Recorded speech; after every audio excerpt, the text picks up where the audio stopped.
नमस्कार मंडळी, जोडी सासू सोन्याच्या या चॅनलमध्ये तुम्हा सगळ्यांचं स्वागत आहे. तर आजचा विषय आहे गायत्रीची सेवा. तर गाईला हिरवाच चारा द्या, तिला शिळं अन्न राहिलेलं देऊ नका, कारण तिच्या शरीरातल्या बॅक्टेरिया मरतात, तिची रोगप्रतिकारक शक्ती थांबते तिथं. त्याच्यामुळे तिला शिजलेलं अन्न कधीही देऊ नका. तिला द्यायचं असेल तर हिरवाच चारा द्या. चला सुनबाईचं काय चाललंय बघू द्या आता. काय करते ग?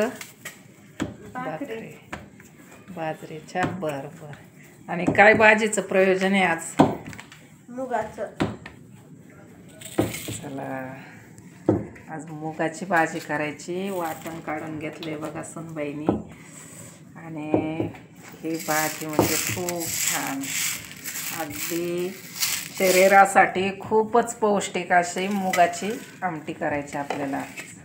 याला काय म्हणतात माहिती आहे का? आमच्याकडं मेदगं, मुगाचं मेदगं. पण त्याला ना मीठ नसतं, म्हणजे मिरची नसते घालायची, नुसतं मीठ टाकून करतात, त्याला मेदगं म्हणतात. आणि मुगाचं कालवण. तर चला आज आपण मुगाचं कालवण करू.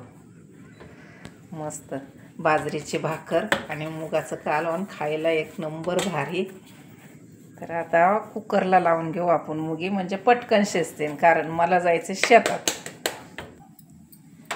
चला आपण ठेवतो कुकरला, मूग लावते. आणि हे वाटण काढले सुनबाईने. चला तर तेवढं वाटून घेऊ आपण आधी. मी थोडंसं आलं टेचून घेतलंय, कारण ते काय मिक्सरमध्ये बारीक होणार नाही. चला आपण वाटून घेऊया. तर हे बघा आपलं वाटण झालंय वाटून. आणि मूग नाही गेले पटकन शिजतात, एक 15 ते 20 मिनिटातच शिजतात. तर चुलीवरती पण छान असतं शिजलेलं ते. पण कुकरला लावले, बघू आपण शिजले का.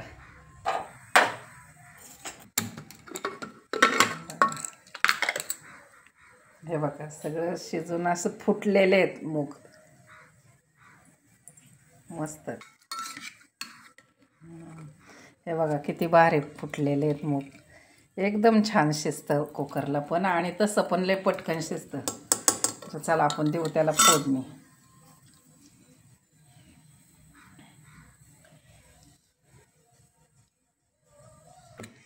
तर त्यासाठी घेतलाय कढीपत्ता आणि कोथिंबीर. वाटणात पण वाटली, पण वरून टाकण्यासाठी आपण कोथिंबीर घेतली.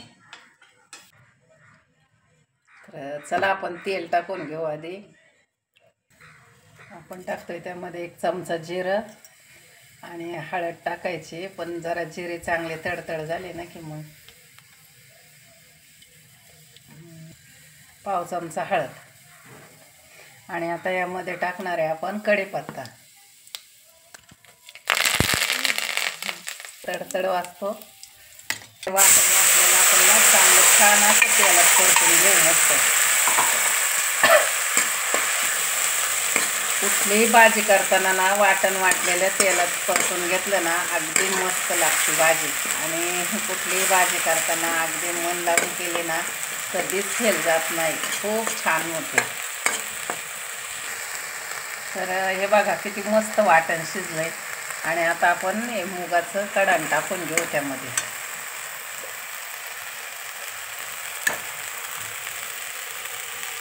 खूप छान भाजी लागते. आणि खरंच आहे ना, खूप चांगली असते भाजी काढलेली याची.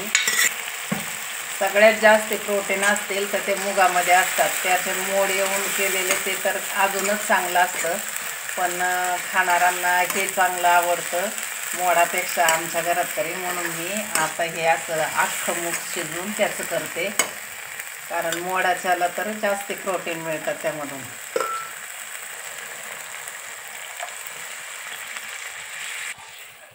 बघा किती छान रंगत आली त्याला, अगदी हिरवगार. हिरव्या मिरचीचं आणि त्यामध्ये कोथिंबीर घातली म्हणजे हिरवगारच वाटण होतं. आणि अगदीच छान झालंय बघा. तर त्यामध्ये चवीनुसार मीठ खरं तर ना कुठलाही मसाला परतताना तेव्हाच टाकायचं असतं. पण चला असो, आपण आता मीठ टाकले. आणि वरून ही अशी पुन्हा कोथिंबीर टाकायची, खूप छान होतं. तर बघा आता याला ना उकळी आली की खूप मस्त होईल आणि याचा वास पण अगदी छान सुटलाय. कुठलंही वाटण परतताना चांगलं परतल्यावर अगदी मस्त वास येतो. तर चला आपली मुगाची भाजी झाली. चला तर मी चालले वावरात. तर जाता जाता आपल्या गोठ्यावरून गायत्रीची काळजी घेऊन जाते. तर तिचे 9 महिने 9 दिवस भरत आलेत. कारण बघा तिने कास पण चांगले केले आणि छान असं तिने चव पण सोडल्यात. तर ती आता एवढ्या 2 दिवसात कधीही प्रसूत होऊ शकते. काही गाई असो किंवा बाई असो, दोघींच्या वेदना या सारख्याच असतात. तर तिला पहिलं एक कालवड आहे आमच्या हरणी आणि आता दुसऱ्यांदा काय होईल काय सांगता नाही येत. तुम्हीच सांगा कमेंटमध्ये 2 दिवसातच तिचा व्हिडिओ येईल की ती प्रसूत झाली म्हणून. आणि एका जागेवर सुद्धा बसत नाही, स्त्रीचा असो किंवा गाईचा असो. गाई आणि बाई तिचं काही वेगळं नाही वेदना. तर त्या आपण समजून घ्यायच्या असतात. तिच्या शरीरावरले हावभाव, तिच्या चेहऱ्यावरलं, म्हणजे तिला असं वाटतं की कोणीतरी मला गोंजरावं सारखं. आणि ते सारखी उठबस करते. मी एक सांगायचं, तुम्ही गाईला ज्या शिळ्या भाकरी, नैवेद्य, शिजलेलं अन्न घालता ते कधीच घालू नका. तिच्या शरीरात ज्या बॅक्टेरिया असतात ना त्या मरतात त्याच्यामुळे. आणि तिची लढण्याची सहनशक्ती असते ना ती कमी होते. तुम्ही कधी पण पहा, ज्या शहर वस्तीला गाया असतात त्या शिळं अन्न देतात लोक त्यांना, मग ते तुम्ही पाप करता.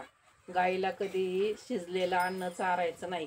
हा एखादा नैवेद्य असेल ना छोटासा, तर तो समजा चारला तर एवढं काही नाही, पण उरलंय म्हणून तिला चारायचं असं कधीच करू नका. कारण गाईच्या शरीरात त्या ज्या बॅक्टेरिया असतात ना, जी रोग प्रतिकारक शक्ती असते ना ती मरते.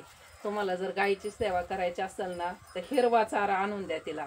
हिरवा चारा घाला. हे शिजलेलं अन्न फक्त कुत्रं, मांजर आणि कोंबड्यांसाठी असतं. ते अशा पाळीव जनावरांसाठी नसतं. तुम्ही कितीतरी ठिकाणी ऐकलं असेल की शिळ्या चपात्या चारल्या म्हणून शेळी मेली, करडू मेलं. आता हिचा जीव मोठा आहे म्हणून ही थोडक्यात सण करते.